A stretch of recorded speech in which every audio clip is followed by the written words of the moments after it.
ओ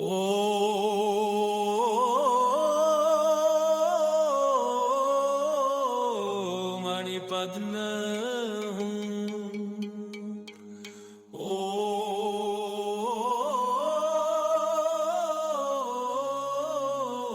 मणिपद्म हूँ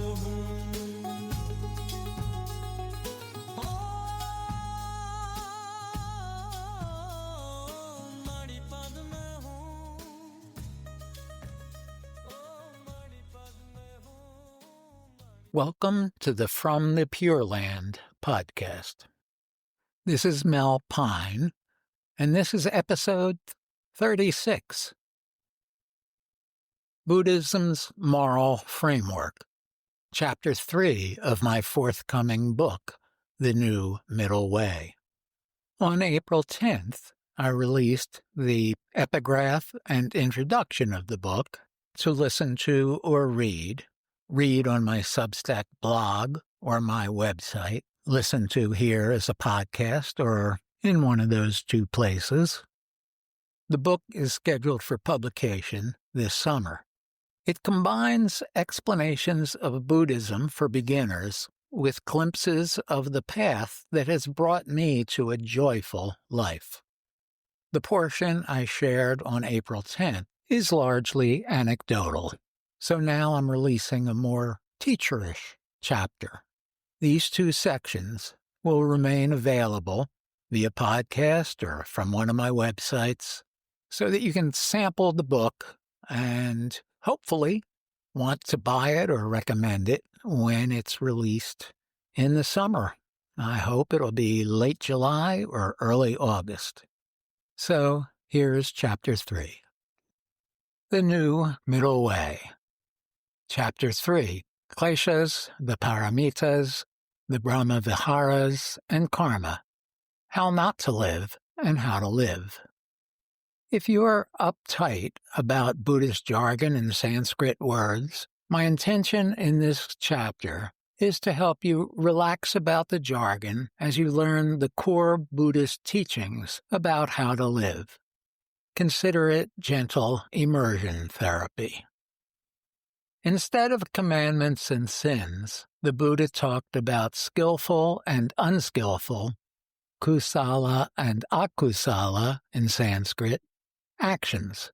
Skillful actions reduce suffering and lead toward awakening, while unskillful ones perpetrate suffering and hinder spiritual progress.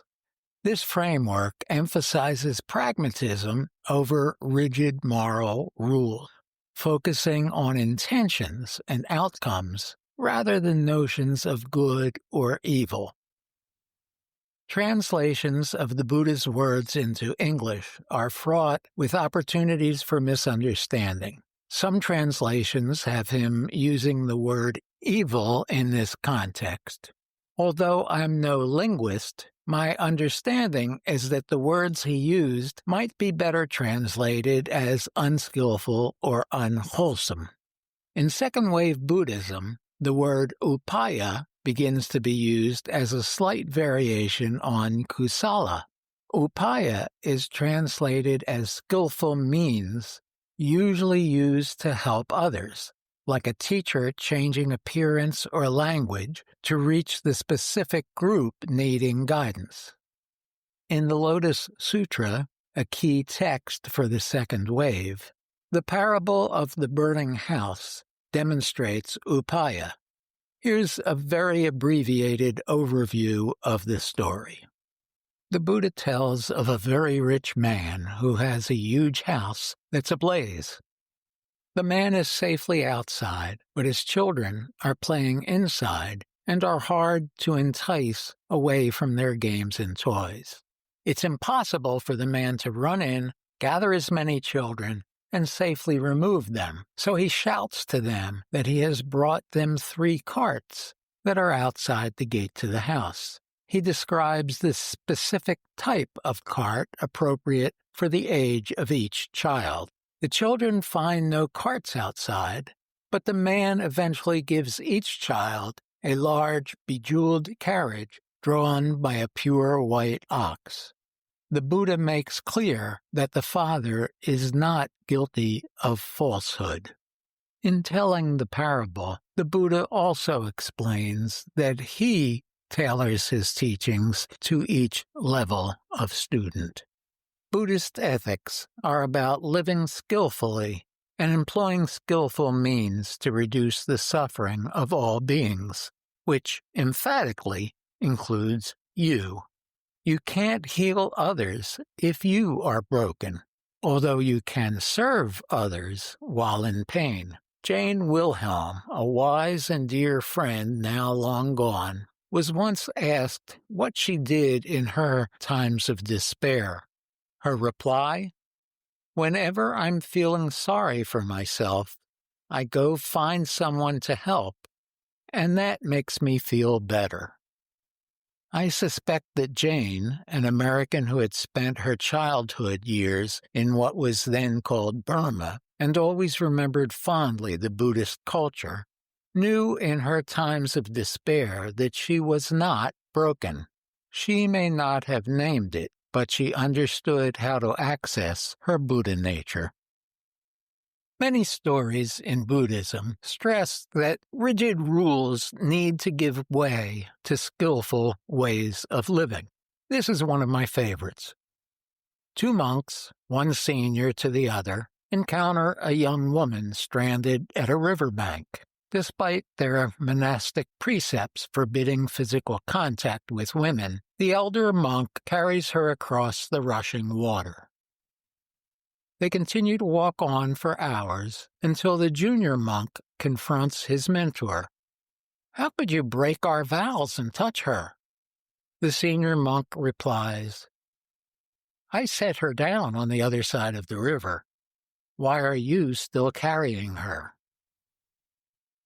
The lessons from this story are many. Letting go of attachments. The senior monk could let go of his vows to solve an immediate dilemma. Then he let go of the woman physically and mentally. The younger monk ruminated judgmentally, which only weighed him down. Living in the present, the past can't be changed. Rumination is pointless, bringing more suffering. Compassion over dogma. I like this story because of its everyday nature. The story doesn't tell us the woman was starving or in danger of never reaching where she needed to be. She wanted help, and the senior monk gave it. He weighed her mundane need against his mundane precept. Discernment. The younger monk took a transient distraction and treated it as a moral dilemma. Lay Buddhists generally have fewer precepts, just 5.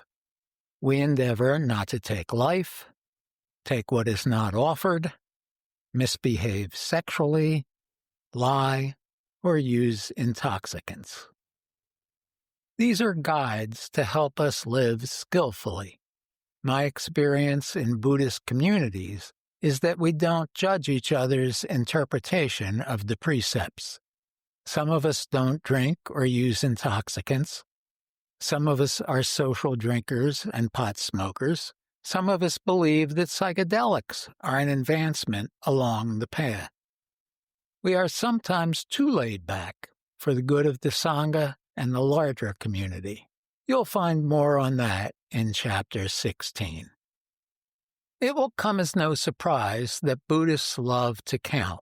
Our various numbered lists often overlap, and even items within a list overlap with other items. It's a throwback to how Buddhism developed, through memorization. In the Buddhist time, in the Indian subcontinent, writing was considered worldly. Sacred teachings were recorded by memorizing passages and numbered lists. We've already mentioned the 5 precepts. Now we'll cover the kleshas, paramitas, and brahmaviharas. We'll count them as we go along. Kleshas. The Sanskrit word means afflictions, sometimes referred to as poisons, The kleshas cloud the mind's inherent purity, trapping beings in the endless cycle of suffering called samsara. Kleshas distort our sense of reality and stand in the way of awakening. A teacher might cite 3, 5, 6, or more kleshas. The big three are ignorance. This means a lack of understanding without the common pejorative aspect of the word.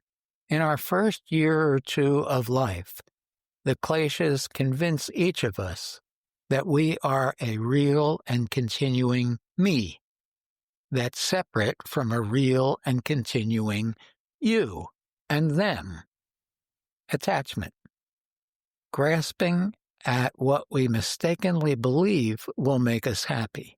A new car, a new home, a better job, a different spouse, more money, an injection of Botox. Once we have what we want, it's not enough and we grasp for something else. Aversion. Rejecting and pushing away what we fear will lead to unhappy feelings. A doctor's appointment, a person of a different ethnic group or political party, another point of view, a deeper understanding of oneself. These three are related. We grasp what we think is real, like wealth, and avoid recognizing that it's an illusion and won't bring lasting happiness. Those three cover a lot of ground, but some lists add specifics like pride, jealousy, anger, doubt, rigidity of viewpoint, hatred. We overcome kleshas through ethical conduct, meditation, and wisdom. I'd suggest that a simple daily practice, perhaps the most common of all Buddhist practices, grounds us in that effort. That's reciting, I take refuge in the Buddha, I take refuge in the Dharma, I take refuge in the Sangha. The paramitas and brahmaviharas, which we'll discuss below, and the precepts serve as guides to ethical conduct. We can learn how to meditate, but how do we develop wisdom? For me, the answer comes from Vajrayana, third wave Buddhism, and it's the main reason I feel at home there. In addition to the wisdom gained from life experience, we develop wisdom through coming experientially to understanding the nature of mind. With the help of awareness meditation, we get to know our mind and make friends with it so that we can calm it. That is the bada bada yada yada part of the mind. When the conceptual mind calms, we can rest in the pure and clear Buddha nature that sees reality as it is, where our innate wisdom and compassion bring clarity. Words alone won't get you there. Most of us need a qualified teacher. You'll come across terms like nature of mind and Buddha nature repeatedly in this book and throughout Vajrayana Buddhism. In some traditions, it's expressed by the Tibetan word rigpa. In some, it's called mind itself. Maybe it has so many names because it can't be grokked conceptually.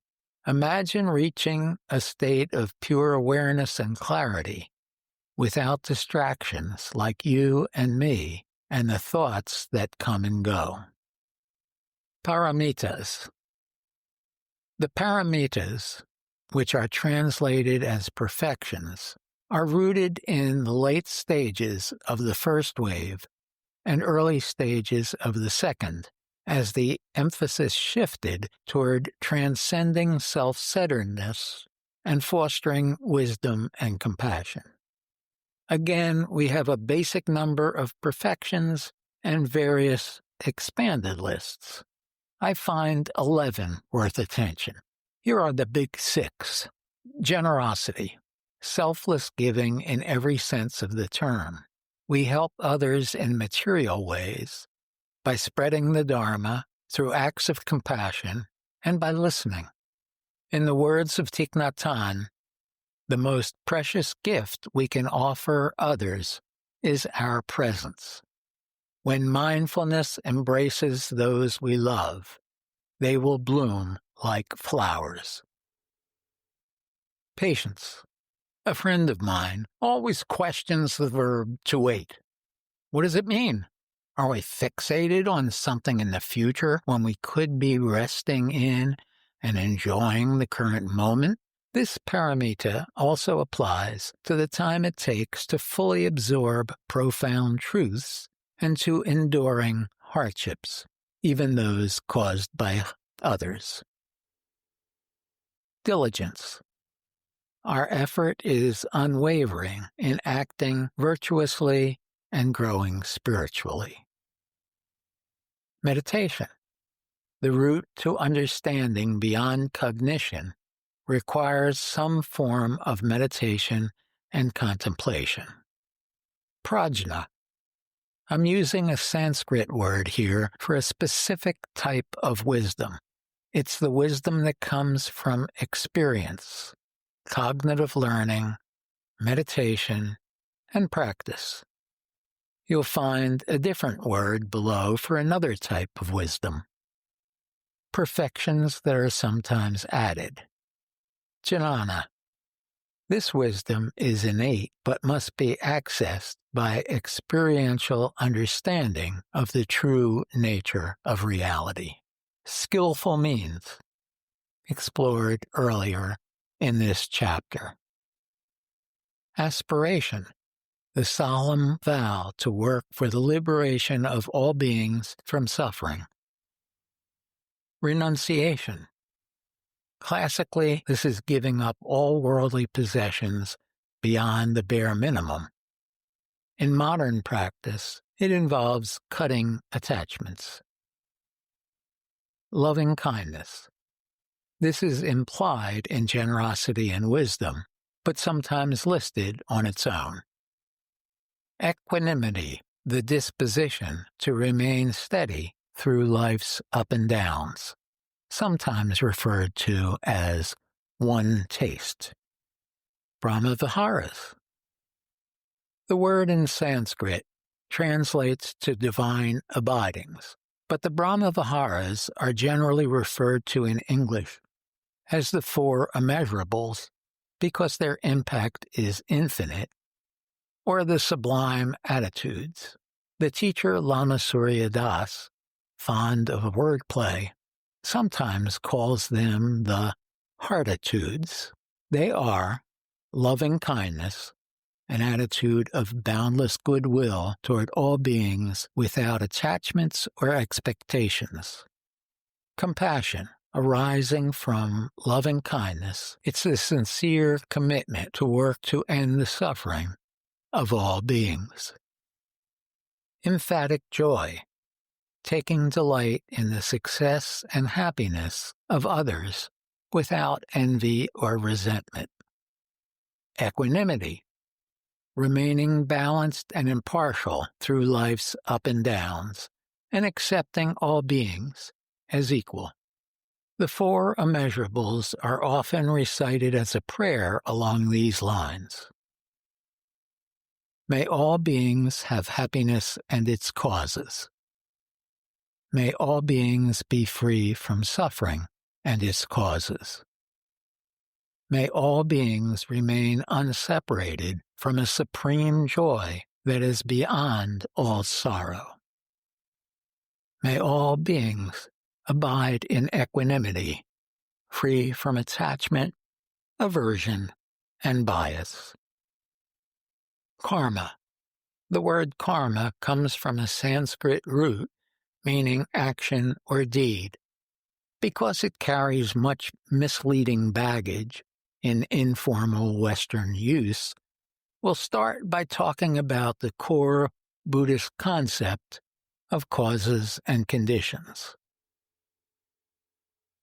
Everything we see, hear, smell, taste, feel, physically or emotionally, or think arises from an interdependent web of causal relationships.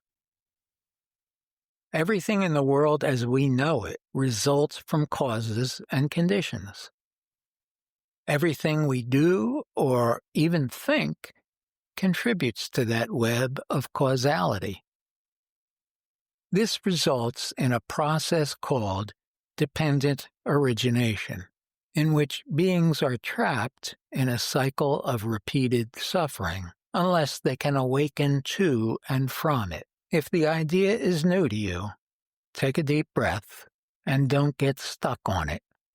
Just grok that stuff causes everything, and everything causes stuff.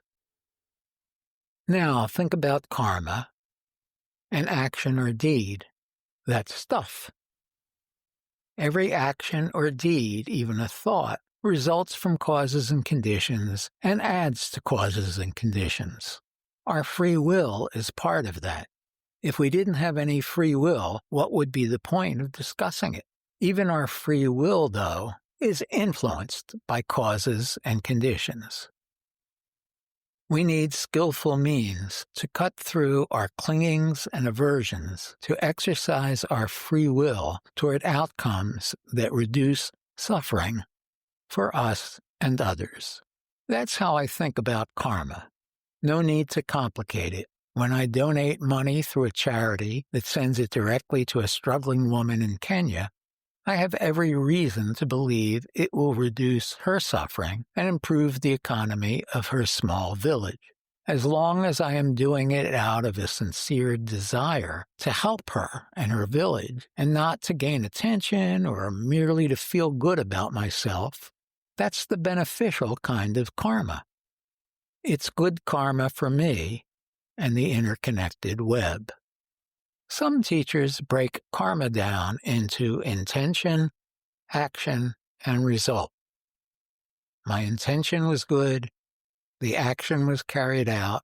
What if someone stole the money and used it for a drinking spree?